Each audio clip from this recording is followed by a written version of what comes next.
Imagínate que eres salvadoreño viviendo en Los Ángeles, en Houston, en Washington. Llevas años oyendo lo mismo, que tu país es peligroso, que es fallido, que sus líderes son corruptos, que el gobierno de Estados Unidos tiene que presionar a El Salvador para que cambie.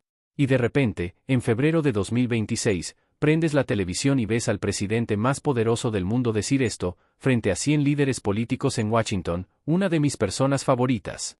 El presidente Bukele de El Salvador. Ha sido un gran aliado de este país. ¿Cómo se siente eso? Eso es lo que vamos a analizar hoy. Porque ese momento no fue casual. Fue el resultado de un proceso de años, de una transformación sin precedentes, y de una jugada diplomática que pocos en América Latina han logrado con tanta precisión. Este es el video que la diáspora salvadoreña necesita ver. Bienvenidos a Líder de Líderes.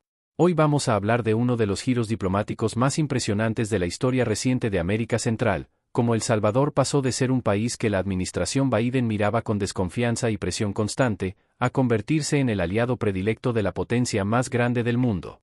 Vamos a contar esa historia con datos reales, con las declaraciones exactas, con el contexto que lo explica todo. Y también vamos a presentar las perspectivas críticas, porque este análisis busca que tú pienses con información completa. Para entender la magnitud de lo que está pasando hoy, primero hay que recordar de dónde venimos. Hay que hacer ese contraste que muchos prefieren no hacer pero que es absolutamente necesario para entender el peso histórico de este momento. Retrocedamos al año 2021. Joe Biden acaba de asumir la presidencia de Estados Unidos. Y la relación entre Washington y San Salvador es, para decirlo con suavidad, tensa. La vicepresidenta Kamala Harris viaja a Guatemala y México para hablar de la llamada causa raíz de la migración centroamericana.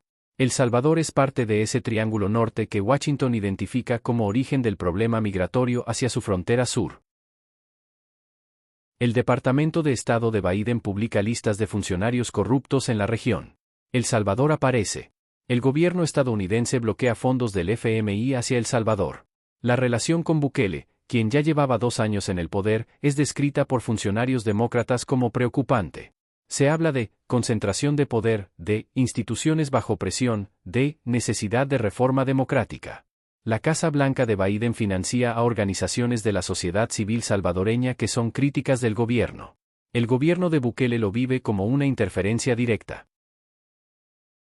Fíjate en lo que dice en 2025 un exfuncionario del Departamento de Estado de la era Biden, Enrique Roig, quien fuera subsecretario asistente de la Oficina de Democracia, Derechos Humanos y Trabajo, que Bukele durante la administración Biden recibió críticas desde Washington, y que con Trump esa presión desapareció completamente. Eso no es un cambio pequeño.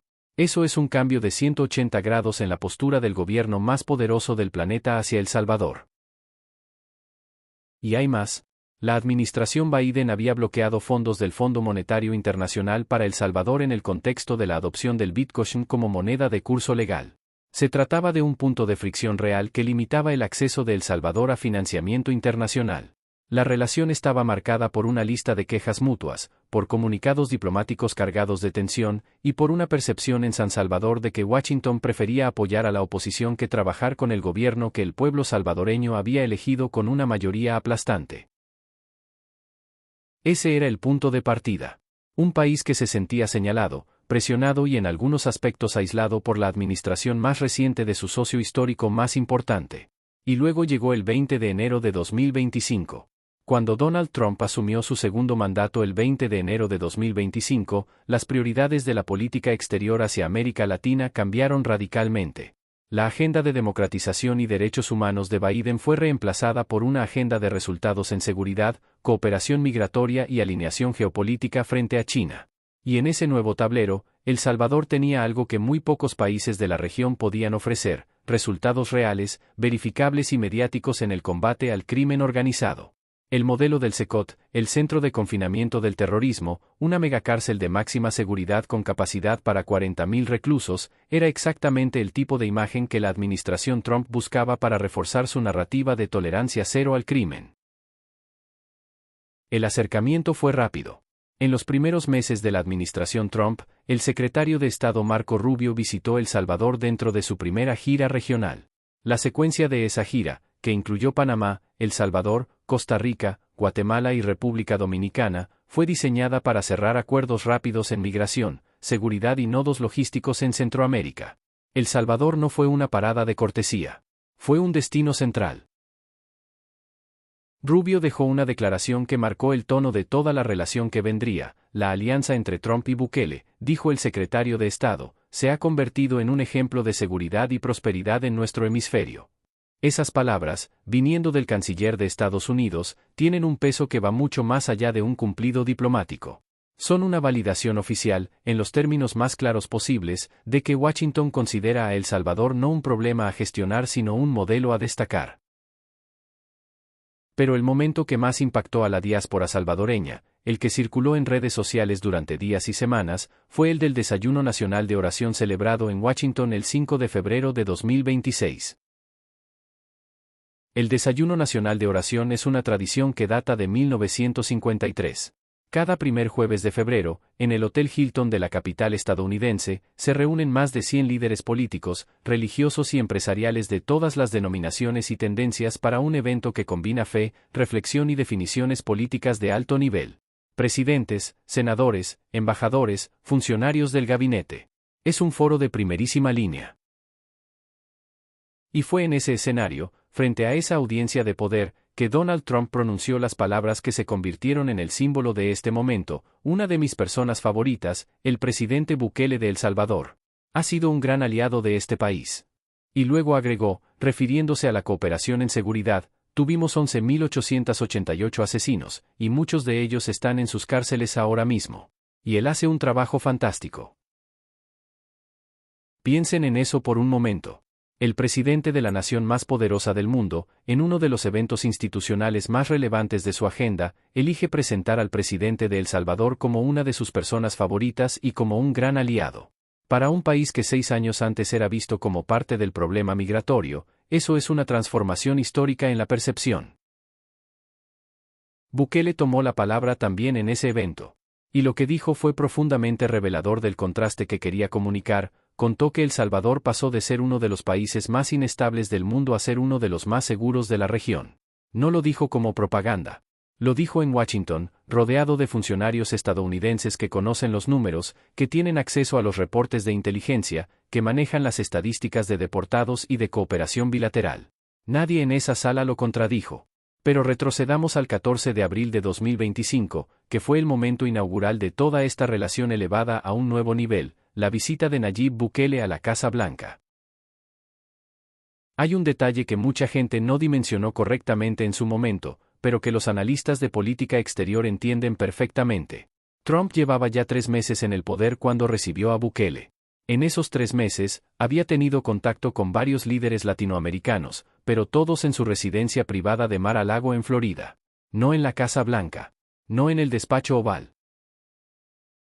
Bukele fue el primer presidente latinoamericano en ser recibido en el despacho oval por Donald Trump en su segundo mandato.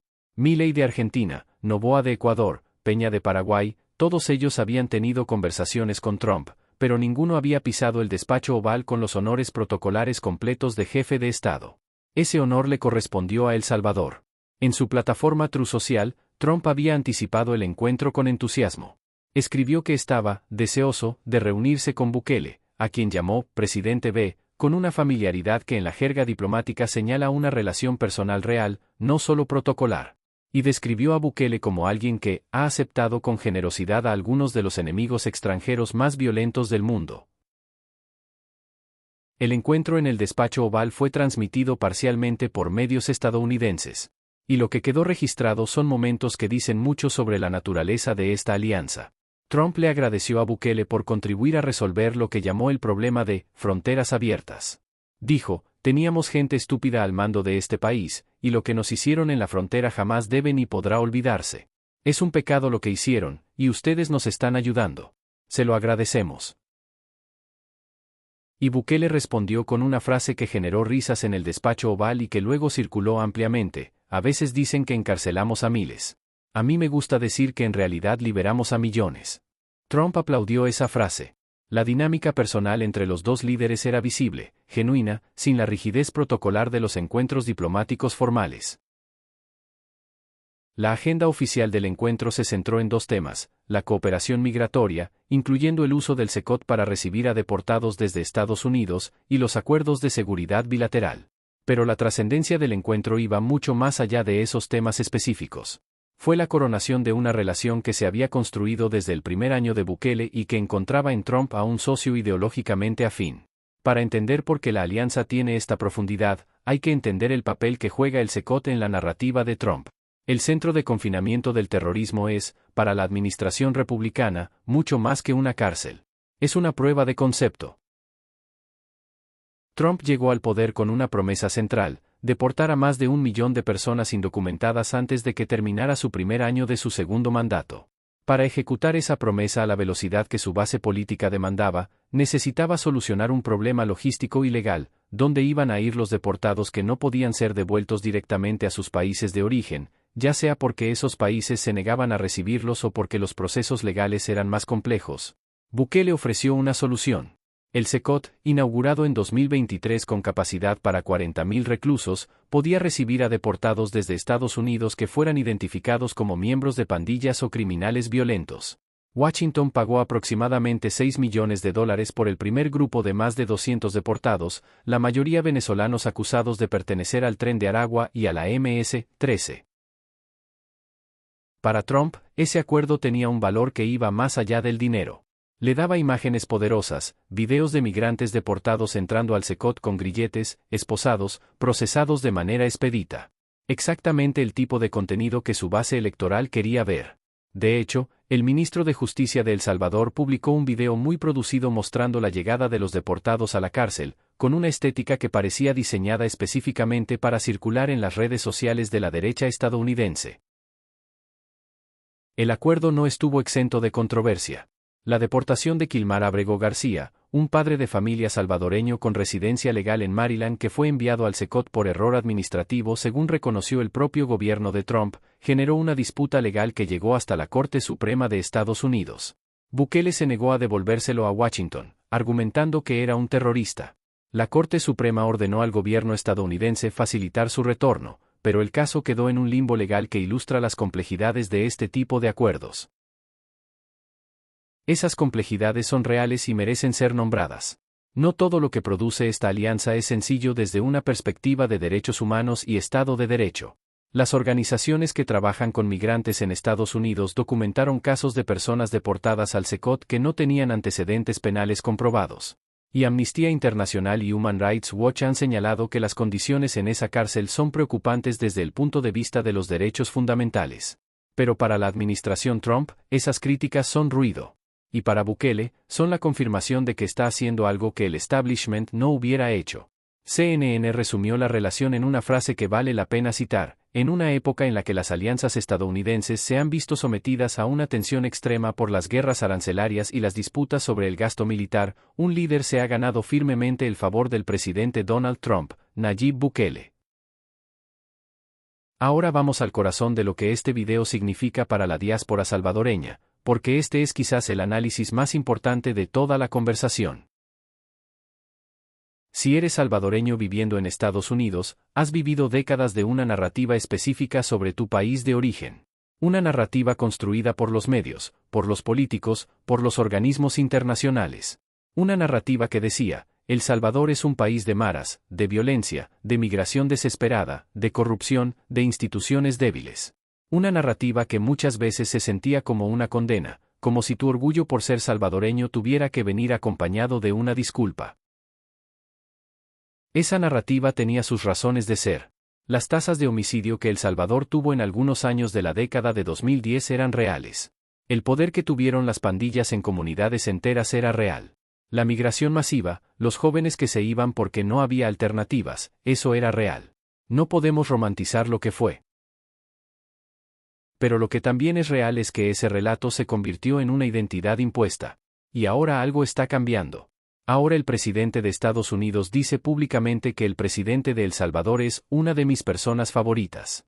Ahora el secretario de Estado Marco Rubio describe la alianza Trump-Bukele como un ejemplo de seguridad y prosperidad en el hemisferio. Ahora el Departamento de Estado clasifica a El Salvador en el nivel 1 de su escala de seguridad de viaje, que es la categoría máxima de seguridad, la misma que países como Canadá o Japón. Ese nivel de viaje actualizado a nivel 1 justo antes de la visita de Bukele a la Casa Blanca en abril de 2025 no fue casualidad. Fue un gesto diplomático con consecuencias prácticas enormes. Significa que el gobierno de Estados Unidos oficialmente le dice a sus ciudadanos que El Salvador es seguro para visitar. Ese cambio de categoría tiene impacto directo en el turismo, en los seguros de viaje, en las decisiones de las empresas sobre si incluir a El Salvador en sus rutas de negocios. Y para la diáspora, ese cambio tiene un significado más personal. Significa que cuando hablas de tu país de origen con tus vecinos, con tus compañeros de trabajo, con tus amigos que nunca han ido, el punto de partida de la conversación es diferente. Ya no tienes que empezar explicando por qué El Salvador no es como lo pintan. Ahora el gobierno de Estados Unidos dice que es seguro. Ahora Trump dice que Bukele es su favorito. La conversación cambia. Pero la validación de Estados Unidos hacia El Salvador no se limita a los discursos y los gestos diplomáticos. También tiene contenido económico concreto y verificable. En noviembre de 2025, Estados Unidos anunció un marco de acuerdo de comercio recíproco con El Salvador, junto con Argentina, Ecuador y Guatemala. El embajador comercial de Estados Unidos, Jamieson Greer, emitió una declaración formal. La Casa Blanca publicó un comunicado conjunto con El Salvador que decía que el pacto refuerza y amplía nuestra relación económica de larga data. Bukele lo posteó en X con una sola palabra: amigos. Y en enero de 2026, el acuerdo definitivo quedó formalizado. Bukele lo presentó como el primer pacto comercial plenamente recíproco del hemisferio occidental. Los detalles: eliminación del arancel del 10% sobre exportaciones salvadoreñas a Estados Unidos, acceso preferencial para empresas estadounidenses en el sector de minerales críticos salvadoreños, simplificación de trámites regulatorios, eliminación de barreras no arancelarias, y compromisos en comercio digital. Cuando Trump habló para conmemorar los 250 años del aniversario de Estados Unidos, citó explícitamente a El Salvador entre los países con los que su administración había logrado acuerdos comerciales históricos. El comercio bilateral entre ambos países superó los $10.700 millones en 2024. Con el acuerdo, ese flujo tiene potencial de crecer. La embajadora de El Salvador en Washington, Milena Mayorga, lo explicó con una precisión que vale la pena escuchar. Fueron de los primeros países del mundo en cerrar un acuerdo con la administración Trump, antes incluso que la delegación de Rumanía. Para un país centroamericano de 6 millones de personas, llegar primero en esa fila tiene un valor que va más allá del acuerdo mismo. Comunica capacidad, seriedad y relación privilegiada. La validación que Trump y Washington le han dado a El Salvador tiene varias dimensiones que vale la pena analizar por separado, porque cada una tiene implicaciones distintas. La primera dimensión es la diplomática. El nivel de acceso que Bukele tiene a la administración Trump no tiene precedente para El Salvador en décadas.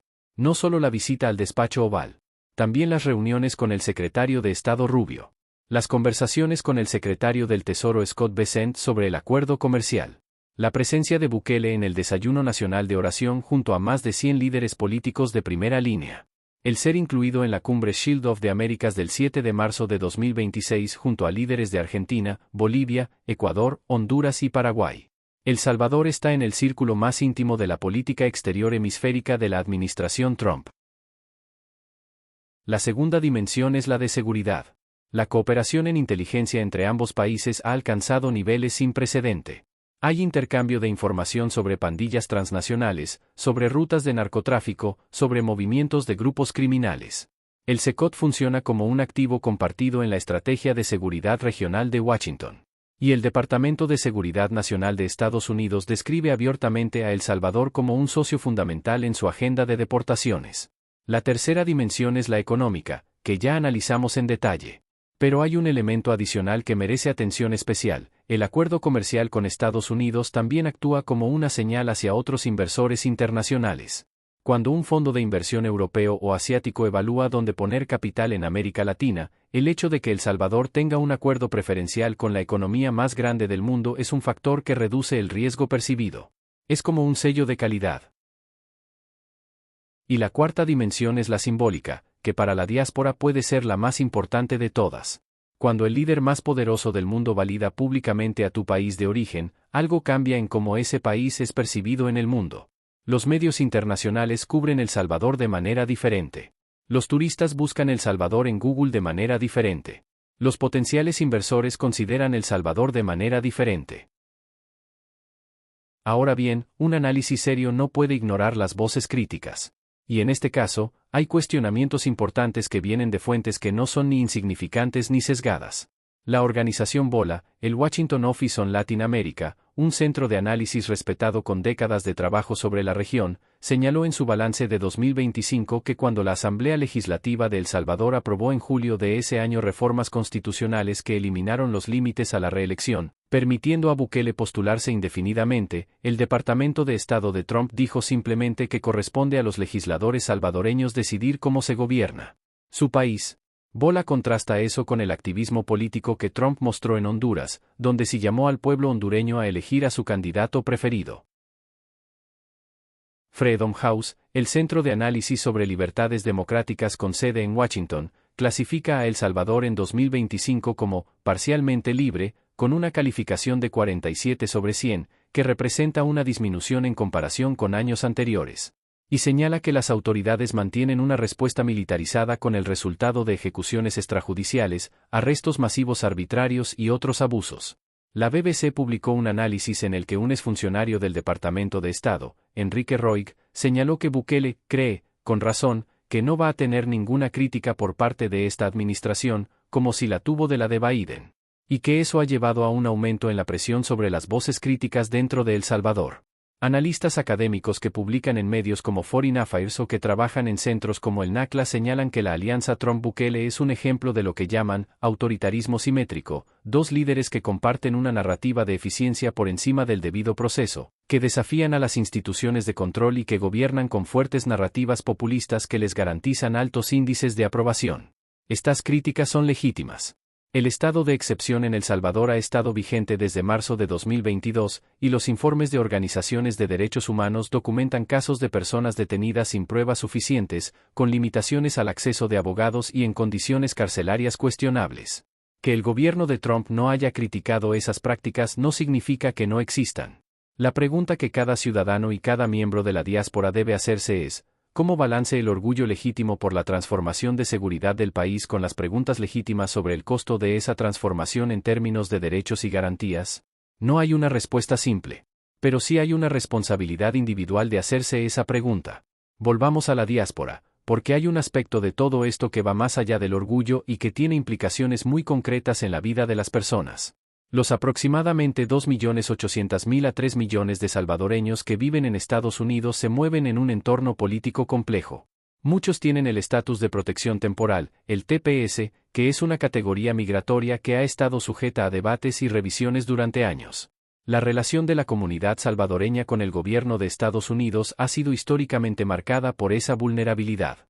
La alianza Trump-Bukele crea una dinámica nueva en ese contexto. Por un lado, hay una señal positiva. Cuando Washington ve a El Salvador como un aliado estratégico, hay menos incentivo para presionar a la comunidad salvadoreña en términos migratorios. Por otro lado, hay tensiones. El acuerdo de cooperación migratoria que incluye el uso del SECOT para recibir deportados desde Estados Unidos afecta directamente a miembros de la diáspora que son deportados, algunos de los cuales, como el caso de Quilmar Abrego García demostró, pueden ser enviados por error. Y hay una tercera dimensión para la diáspora que es más esperanzadora. El acuerdo comercial y la visibilidad positiva del país crean oportunidades para quienes quieren invertir en El Salvador, quieren iniciar negocios transfronterizos o quieren explorar el retorno. El marco legal y arancelario es más favorable. La percepción de seguridad es más positiva. La visibilidad internacional del país es más alta que en décadas. Para muchos miembros de la diáspora, la pregunta que ronda desde hace años es cuándo regresar. Cuando las condiciones en El Salvador serán suficientemente buenas como para que valga la pena volver a construir algo allá. La transformación de seguridad, la alianza con Washington y la apertura económica que está construyendo el gobierno de Bukele son factores que mueven esa balanza. ¿Y cómo ha reaccionado la sociedad civil y el establishment político de Estados Unidos a todo esto? Porque la reacción no es monolítica, y entender los distintos matices es importante. En el Partido Republicano y en los medios conservadores, la alianza con Bukele es celebrada sin reservas. Fox News, The Daily Wire y otros medios de esa línea han presentado al CECOT como un modelo que Estados Unidos debería emular.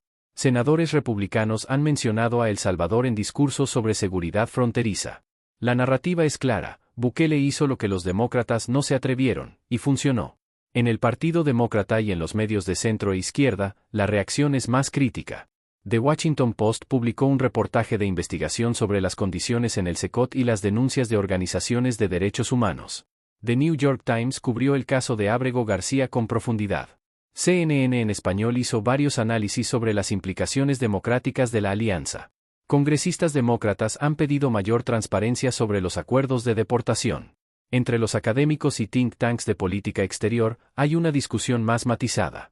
Algunos, como los investigadores del Council on Foreign Relations, señalan que la alianza produce resultados en el corto plazo, pero que el costo en términos de normas democráticas puede ser alto a largo plazo. Otros argumentan que el pragmatismo de Washington con Bukele no es diferente al pragmatismo que ha tenido históricamente con otros aliados en la región que tampoco eran perfectas democracias. Y en la comunidad latinoamericana en Estados Unidos, la percepción es variada. Hay salvadoreños que sienten un orgullo genuino por el reconocimiento. Hay salvadoreños que tienen familiares detenidos en el CECOT sin pruebas claras y que viven eso como una injusticia personal. Y hay salvadoreños que simplemente tratan de navegar su propia vida entre todos estos debates. El reconocimiento de Trump también ha tenido efectos en cómo el mundo ve a El Salvador más allá de Washington. El aviso de viaje del Departamento de Estado de nivel 1 fue uno de los más comentados. Ese cambio coloca a El Salvador en la misma categoría de seguridad que países desarrollados de Europa y Asia. Para la industria del turismo, eso es un activo enorme. Para las aseguradoras que calculan primas de riesgo para viajes de negocios, eso cambia los cálculos. Para las cadenas hoteleras internacionales que evalúan dónde abrir nuevas propiedades, eso es una señal verde. El sector turístico salvadoreño ya refleja ese cambio. Corsatur reportó 4,1 millones de visitantes en el año previo, superando la meta establecida. Los principales mercados emisores son Estados Unidos, Guatemala y Honduras. Y la tendencia es de crecimiento sostenido. Las playas, la gastronomía, el surf de clase mundial de la libertad y el turismo cultural de Suchitoto empiezan a aparecer en listas de destinos recomendados de medios internacionales que antes ignoraban al país. El impacto en inversión extranjera también empieza a materializarse. El portafolio de inversiones turísticas de $7.500 millones que el gobierno presentó para Surf City 2 está atrayendo el interés de fondos de Estados Unidos, España y México. El acuerdo comercial abre ventanas para manufactura y textiles que estaban cerradas por barreras arancelarias. Y la visibilidad política del país atrae el tipo de conversaciones de negocios que antes simplemente no ocurrían. Llegamos al análisis final, y quiero ser directo con ustedes sobre lo que todo esto significa y lo que no significa. Lo que sí significa es que El Salvador ha logrado en los últimos años una transformación en su posición internacional que hubiera sido impensable hace una década. Pasar de ser un país señalado por Washington a ser el invitado de honor en el despacho oval es un cambio real, documentado, con consecuencias prácticas para la economía y la percepción del país. Lo que también significa es que esa transformación tiene un costo y una complejidad que no desaparecen porque Trump diga que Bukele es su favorito. Los casos de personas detenidas sin pruebas suficientes son reales. Las preguntas sobre la concentración de poder político en El Salvador son legítimas. La eliminación de límites a la reelección que permite a Bukele postularse indefinidamente es un cambio constitucional que organizaciones serias de todo el espectro político señalan como preocupante. El orgullo que la diáspora puede sentir por el reconocimiento internacional de El Salvador no tiene por qué estar reñido con el pensamiento crítico sobre las políticas que lo hicieron posible. Ambas cosas pueden coexistir. De hecho, la madurez política consiste exactamente en eso, en poder celebrar los logros reales y al mismo tiempo hacerse preguntas difíciles sobre los métodos. El Salvador es hoy un país diferente al que era hace 10 años. Eso es innegable y verificable. Y la validación que viene desde Washington, desde los medios internacionales, desde los inversores y los turistas que empiezan a llegar, es el reflejo de esa transformación. Pero también es una invitación a no dormirse en los laureles, a construir instituciones que garanticen que ese progreso sea sostenible más allá del momento político actual. Hay una dimensión de esta alianza que pocos analistas han explorado con suficiente profundidad, la dimensión del modelo exportable. Porque Trump no solo admira a Bukele por lo que hizo en El Salvador. Lo admira porque lo que Bukele hizo es lo que Trump dice que quería hacer en Estados Unidos y que el establishment no le dejó hacer. Pensémoslo así. Trump llegó a la presidencia en 2016 con una promesa de mano dura contra el crimen. Quería políticas de deportación masiva, quería cárceles con condiciones estrictas, quería que el sistema de justicia criminal fuera duro y expedito. El sistema político, judicial y mediático de Estados Unidos le puso resistencia. Las organizaciones de derechos humanos lo criticaron. Los medios lo cuestionaron. Los jueces bloquearon algunas de sus políticas. Bukele, en cambio, lo hizo. En un sistema político con menos contrapesos, con un Congreso dominado por su partido, con medios de comunicación menos capaces de oponer resistencia efectiva, Bukele implementó el tipo de política de seguridad que Trump soñaba, mano dura real, sin disculpas, con resultados medibles. Y cuando Trump ve eso, ve validación de su propia narrativa. Es por eso que Trump en el Desayuno Nacional de Oración no solo habló de Bukele como aliado geopolítico. Lo presentó como ejemplo. Cuando describió cómo El Salvador tenía a 11.888 asesinos en sus cárceles, estaba usando a El Salvador como argumento en su propio debate doméstico. Estaba diciendo a su audiencia, esto es lo que se puede hacer cuando tienes el coraje de hacerlo. Esa instrumentalización tiene consecuencias para El Salvador. Significa que la alianza no es solo entre dos países. Es entre dos narrativas políticas que se necesitan mutuamente. Trump necesita a Bukele como caso de éxito. Bukele necesita a Trump como escudo diplomático y como fuente de legitimidad en el escenario internacional. Los dos obtienen algo del acuerdo. Para la diáspora salvadoreña, entender esa mecánica es importante porque ayuda a interpretar las declaraciones de Trump de manera más matizada. Cuando dice que Bukele es su favorito, hay orgullo genuino por los resultados. Pero también hay cálculo político. Hay una narrativa que construir. Eso no hace el elogio falso, pero lo contextualiza. Hay un actor en todo esto que merece más atención de la que usualmente recibe, Marco Rubio, el secretario de Estado de la administración Trump. Rubio es hijo de cubanos. Creció en Miami, la ciudad más latinoamericana de Estados Unidos. Habla español con fluidez. Y tiene una visión de América Latina que está profundamente formada por la experiencia del exilio cubano, una desconfianza profunda hacia los gobiernos de izquierda, una valoración de los líderes que combaten el crimen y el comunismo, y una visión de Estados Unidos como garante del orden hemisférico. En su primer año como secretario de Estado, Rubio visitó 28 países. América Latina y el Caribe concentró casi el 36% de su agenda regional, más que Europa y Asia. Y la primera secuencia de visitas que hizo fue el llamado Corredor de Centroamérica, Panamá, El Salvador, Costa Rica, Guatemala, República Dominicana. Diseñado, según los analistas, para cerrar acuerdos rápidos en migración, seguridad y nodos logísticos. Fue Rubio quien primero articuló públicamente la visión de la alianza Trump-Bukele como modelo, dijo que se había convertido en un ejemplo de seguridad y prosperidad en nuestro hemisferio. Y fue Rubio quien supervisó las negociaciones del acuerdo comercial que se firmó en enero de 2026. Su presencia activa en la relación bilateral le da una continuidad y una profundidad que va más allá de los gestos personales de Trump. Y hay un elemento biográfico que es relevante, Rubio conoce la diáspora latinoamericana desde adentro. Sabe lo que significa para una comunidad ver a su país de origen reconocido y valorado por Washington. Sabe lo que significa para un exiliado cubano en Miami cuando Estados Unidos trata con dureza a los regímenes que huyeron. Y esa sensibilidad informa su gestión de la relación con El Salvador. Para completar el cuadro histórico, vamos a hacer una comparación que pocos han trazado con suficiente precisión, como era la relación de El Salvador con Estados Unidos en el primer mandato de Trump, comparado con Biden, y ahora en el segundo mandato. Durante el primer mandato de Trump, entre 2016 y 2020, Bukele no era presidente de El Salvador. El país estaba gobernado por Nayib Bukele solo desde junio de 2019. En los últimos meses de ese mandato, la relación era positiva pero no especialmente profunda. Trump tenía a El Salvador en su radar principalmente como parte del Triángulo Norte Centroamericano relacionado con la migración. Vino Biden en 2021, y el cambio fue brusco. La administración demócrata tenía una agenda de derechos humanos y democracia que la llevó a chocar directamente con Bukele. Las listas de funcionarios corruptos, el bloqueo a fondos del FMI, el financiamiento a organizaciones críticas del gobierno, las declaraciones del Departamento de Estado expresando preocupación por la concentración de poder. Fueron 4 años de relación tensa. ¿Y cuál fue el efecto de esa presión de Biden sobre El Salvador?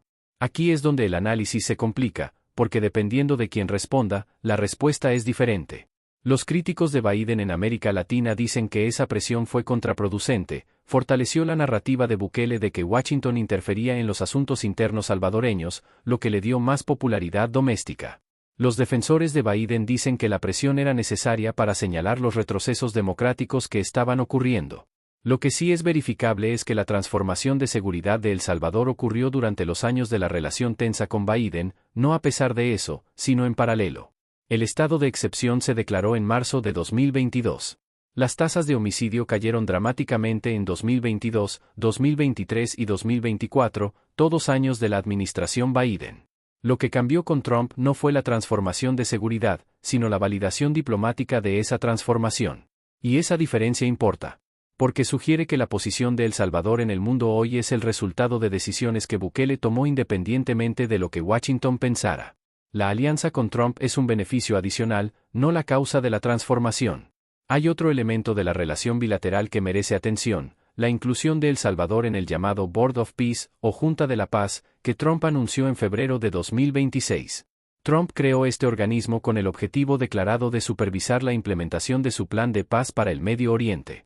Y lo dotó con $10.000 millones de fondos del Tesoro de Estados Unidos. Entre los países incluidos en esta junta están Israel, Turquía, los Emiratos Árabes Unidos, Arabia Saudita, Hungría, Argentina y El Salvador. Fíjate en esa lista. Son países que, más allá de sus diferencias, comparten algunas características, son aliados que la administración Trump considera confiables, tienen gobiernos alineados con la visión de seguridad y política exterior de la Casa Blanca, y representan diferentes regiones geográficas. Que El Salvador esté en esa lista junto a Israel y Arabia Saudita es otra señal de la posición que ocupa el país en la jerarquía de aliados de Trump. Medios críticos de la administración Trump, como Rolling Stone, señalaron que algunos de los países incluidos en la Junta tienen registros de derechos humanos cuestionables y que el organismo es fundamentalmente político. Esa crítica puede ser legítima. Pero para los efectos de este análisis, lo que importa es que la inclusión de El Salvador en ese organismo es otra validación del estatus privilegiado que el país tiene en la constelación diplomática de la Casa Blanca.